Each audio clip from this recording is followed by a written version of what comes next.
Okay, so proceed na tayo for the second meeting. And the topic for our second meeting is all about osmotic pressure. Okay, so when we say osmosis, let's define first what is osmosis.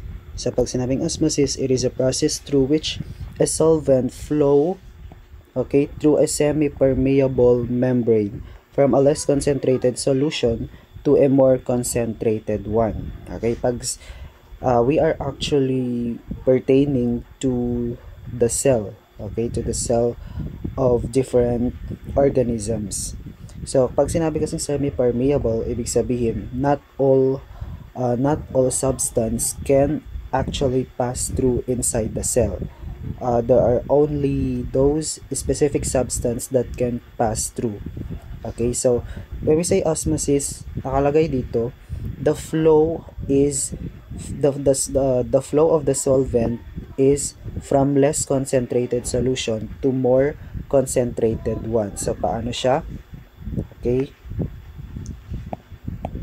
Example, meron tayong cell. Okay? Tapos, mas madaming solute ang nasa labas ng cell kaysa sa nasa loob ng cell. Okay? So, sino ang mas less concentrated dyan? So, kapag sinabing less concentrated solution, ibig sabihin, kukunti yung kukunti yung amount ng solute, okay, in the solution. So, it is very evident that inside the cell has lower amount of solute, which makes it the lowest concentration of the solution in compared to the environment of the cell. So, paano magiging flow ng water dyan? So, sabi natin sa osmosis, okay, pag sinabing osmosis, ang flow dyan ay from less concentrated to more concentrated. So, ulitin natin, pag sinabing less concentrated, ito yung kukunti yung solute niya. At makikita natin dito that inside the cell has the lowest number of solute or amount of solute in compared to the outside of the cell. So, paano ang movement ng solvent or water is it flows from inside the cell going to the outside of the cell. Okay, so ganyan. Yan ang osmosis. So kapag ganito ang flow ng solvent or yung tubig from inside the cell going to the outside, okay, of the cell, this is classified as hypertonic. Okay, hypertonic ang tawag dyan.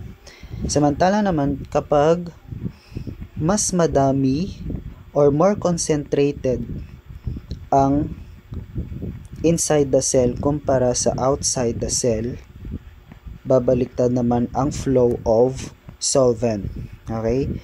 So, since mas madami yung solute inside the cell, ang mangyayari dyan, the water solvent will flow from outside the cell going to the inside of the cell. Okay? So, kapag ganito ang process, ang tawag naman dito ay hypotonic. Ang tawag dyan ay hypotonic. So, for the third classification of osmosis is kapag equal yung amount ng solute inside the cell and outside the cell. Okay, example, the number of solute inside the cell has 4 moles of specific substance.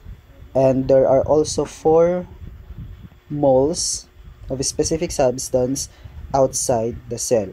So, as you can see, the concentration of the solution inside and outside are equal. And if that's the case, the flow of the solvent will be like this.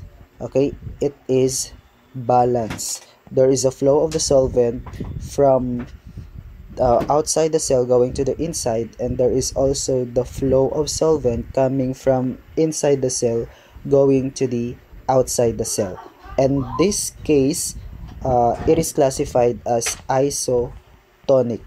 Okay, isotonic. This is normal. Okay, this is the normal osmosis. Okay, so anong nangyayari sa cell kapag hypertonic? it will shrink.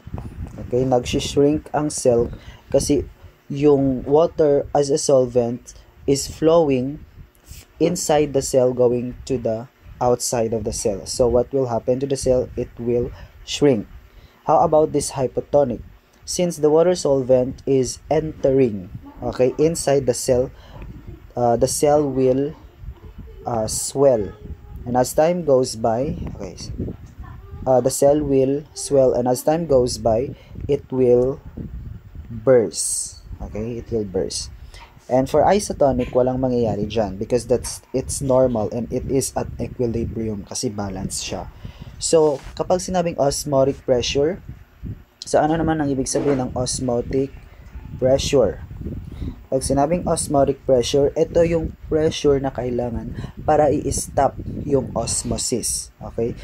Ilang pressure kaya ang kailangan para i-stop ang osmosis process? Okay, so how do we compute osmotic pressure?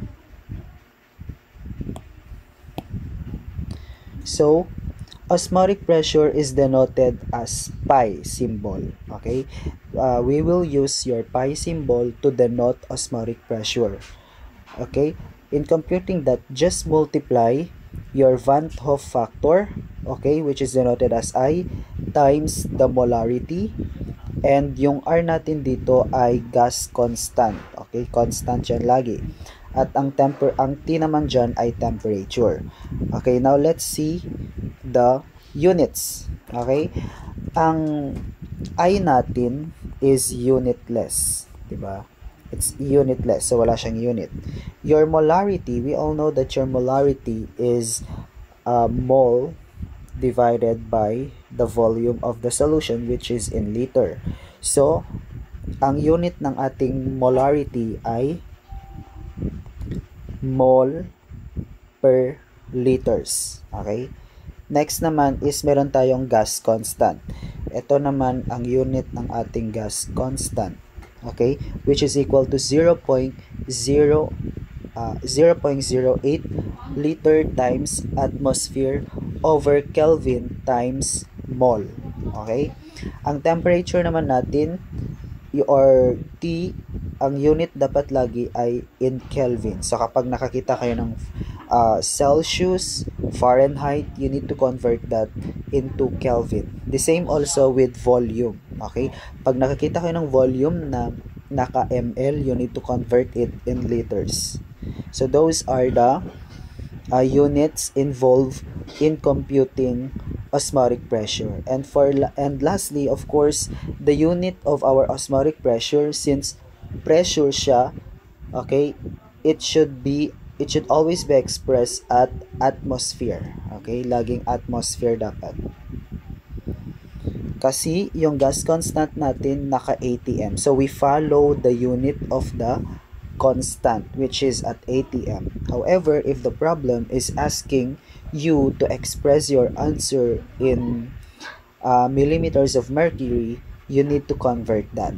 Okay, and as we all know, in every 1 atmosphere there are 760 millimeters of mercury. So take note of that conversion. Now let's proceed to problem solving. So here is our first problem. So a 240 milliliters of solution contains a sample of protein with a mass of 6.89 milligram and has an osmotic pressure of 1.02 millimeters of mercury at 32 degrees Celsius. So calculate the molar mass of the sample. Assume the sample is a non-electrolyte.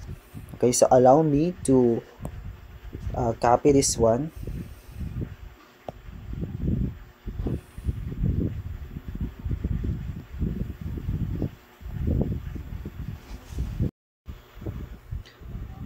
Okay, so the first step here is to write all the given values.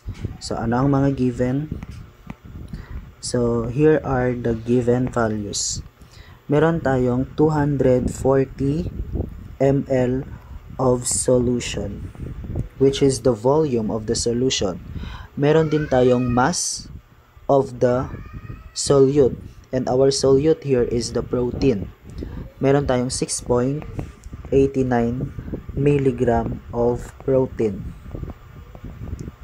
Next, meron din tayong osmotic pressure. Ang osmotic pressure is denoted as pi, which is equal to 1.02 millimeters of mercury. At meron din tayong temperature, which is equal to 32 degrees Celsius. Okay? So, the next step is to identify the unknown. So, ano ang unknown? The unknown here is calculate the molar mass. Molar mass daw ang wala. The molar mass of the sample, and our sample here is the protein. So that is what we are trying to solve. Okay. Now, before we proceed to the solution, we should ensure always that all the units from the given is at the right units. Okay, so tignan natin yung unang given. Ang ating unang given ay naka-ml. Okay, so we need to convert that into liters kasi dapat liters lagi yung volume ng solution kasi the gas constant, the unit of the gas constant is in liters. The same also with our molarity. Okay, mole per liter. So kailangan ang mga given na volume ay laging in liters. So converting this one, we all know that in every 1000 ml there are 1 liter. Okay, so putting this in calculator, we have 0.24 liter. Next, our protein. Okay, ang protein natin ay naka-milligram, pero ang kailangan kasi ay gram. Kasi ang molar mass natin, ang unit ng molar mass ay gram per mole. So kailangan natin yan i-convert into grams. Okay, so ito ang conversion natin. That in every 1 gram there are 1000 milligram. Okay, so in every 1 gram there are 1000 milligram. You should know all the basic conversion. Okay, so dividing this value 6.89 divided by 1000, we get 6.89 times 10 raised to negative 3 gram. Okay. Now, next is our osmotic pressure. Ang ating osmotic pressure ay naka mmHg or millimeters of mercury. Pero sabi natin, it should always be in atmosphere. Okay. And we all know that in every 760 of millimeters of mercury, meron tayong 1 atmosphere. So, what's the answer? So, 1.02 divided by 760. We have 1.34 times 10 raised to negative 3 atmosphere. Okay, last one, we have your temperature. Your temperature is in Celsius, of course, but the unit of our temperature should always be in Kelvin. So just add 273 to convert that into Kelvin. The answer is 305 Kelvin. Okay, now we're done converting or ensuring that all the units from the given are in the right units. Okay, so next, let us first write the unknown. So the unknown here is the molar mass, okay, which is in gram of the sample, and the sample is the protein. Okay, so ilist muna natin lahat ng formulas na kailangan. Meron tayong formula ng osmotic pressure, which is equal to Van't factor times the molarity multiplied by the gas constant and our temperature. And in computing molarity, we all know that molarity, big M, is equal to the number of mole of solute divided by the volume of the solution, which is in liters. Okay, so mole of solute divided by the volume of the solution, which is in liters. Next, is of course yung mole, kung paano kumuha ng mole. That mole is equal to the mass divided by molar mass. Okay, going back from the unknown, ang unknown natin ay molar mass. Okay, so which of these three formulas should we derive so that we can compute for the molar mass? Okay, so the answer here is the third formula kasi ito lang naman ang may molar mass. Okay, so anong gagawin natin dyan? Let us derive that. Okay, let us derive that our number of mole is equal to mass divided by molar mass. So cross multiply, we get mass is equal to the number of moles times the molar mass. Okay, so substituting all the given, the number of moles, wala tayong given na mole. Okay, so we have to leave that as blank, multiplied by the molar mass.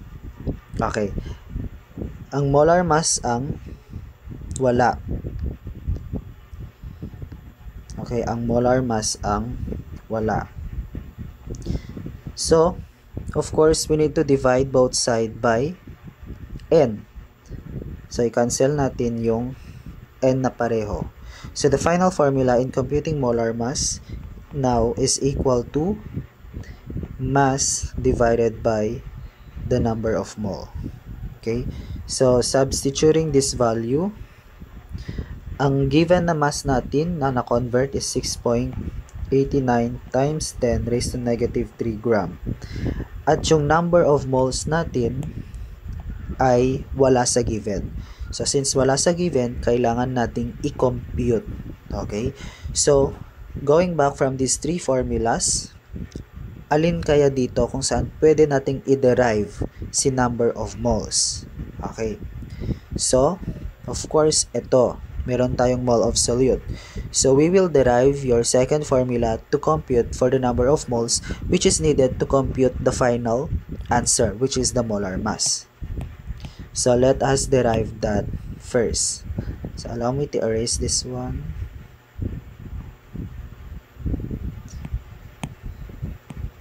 Okay, that molarity is equal to mole of solute divided by the volume of solution,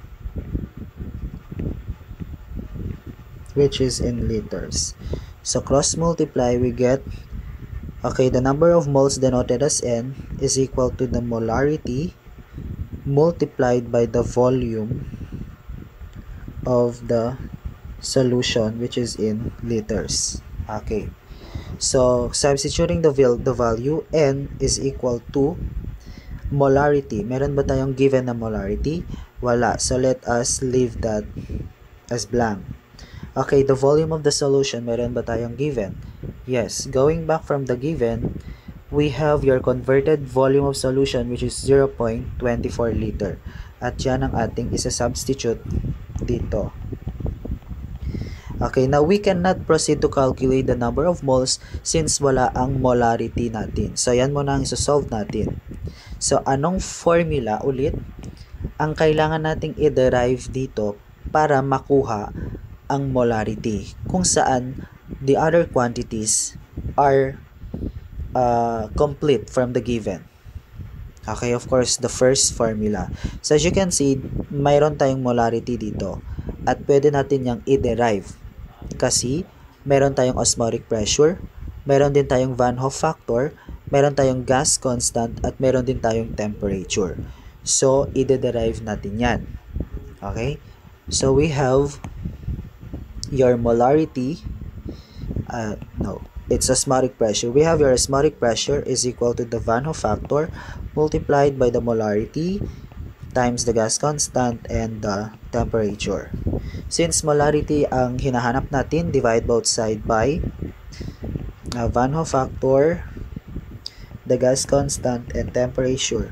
The same with the other side. We have your Van Hoff factor, the gas constant, and temperature. So cancel the same quantity. We have your Van Hoff factor, we have your gas constant, and your temperature. So the final formula here now is that your molarity is equal to the osmotic pressure divided by the Van Hoff factor multiplied by the gas constant and the temperature. So substituting this formula, ang ating osmotic pressure na na-convert ay 1.34 times 10 raised to negative 3 atm. So 1.34 times 10 raised to negative 3 atm. Okay, how about our Van Hoff factor? Okay, Van Hoff factor. So as you can see from the problem, na-mention that our solute or our sample is non-electrolyte. So pag sinabing non-electrolyte, as I have discussed to you from the last topic, that non-electrolyte should always be equal to 1, or its Van Hoff factor is always equal to 1. How about the gas constant? That is a constant value 0.082 liter times atmosphere per mole times Kelvin, and of course multiplied by the temperature, which is 305 Kelvin. So cancel the same unit. We have your atmosphere, we have your Kelvin, at ang natira ay mole per liter. So ano ang sagot dito?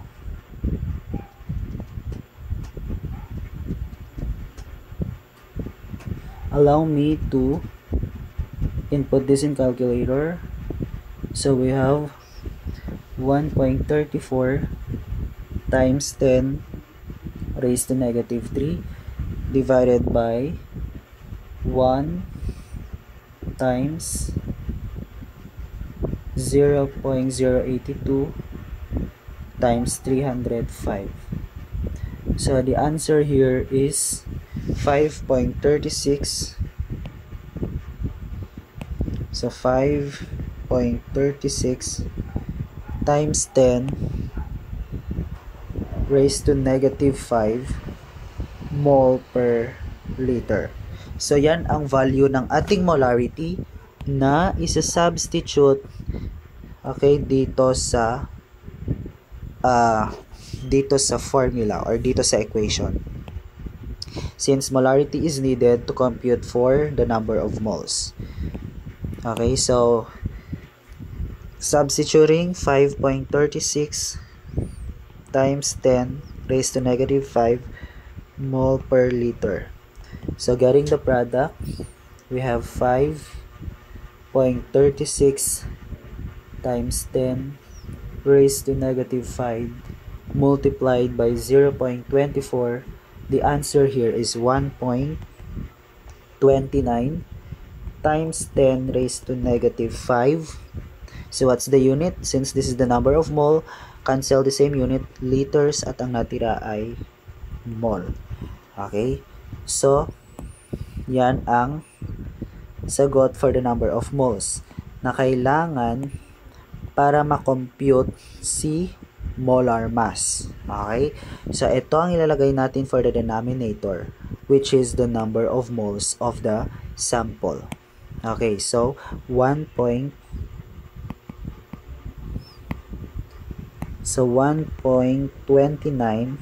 times 10 raised to negative 5 mole. Okay, so what will be the answer, the final answer? So 6.89 times 10 raised to negative 3 divided by 1.29 times 10 raised to negative 5. So the answer here is 534.11 gram per mole. So that is the final answer, the molar mass of the protein or the molar mass of the sample. So that is how you do the process.